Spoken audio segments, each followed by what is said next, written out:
আসসালামু আলাইকুম এভরিওয়ান, সবাই কেমন আছেন? আজকে বানাবো পরোটা। পরোটাটা নরম তুলতুলে হবে, কিন্তু পরোটাটার রেসিপিটা ফলো করলে বুঝতে পারবেন।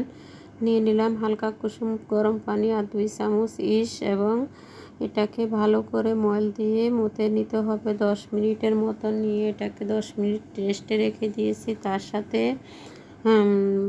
কর্নফ্লাওয়ার এবং তেলের মিশ্রণ একটা বানিয়ে নিলাম। এখন একে একে পরোটাগুলো বানিয়ে নিচ্ছি। আর যদি আপনাদের এখানে বুঝতে অসুবিধা হয়, আমার লুৎফুল কিচেন রান্নাঘরে গিয়ে সব ভিডিওগুলো দেখতে পারবেন ইনশাআল্লাহ। এটাতে লং ভিডিও সব দেওয়া আছে। আর পরোটার লেয়ারের জন্য আমি কিভাবে পরোটাগুলো ফেস দিচ্ছি একটু ফলো করলে বুঝতে পারবেন। দেখুন, একাত্রে সব পরোটা বেলে নিয়েছি, একটার সাথে একটা পরোটা বাজবে না।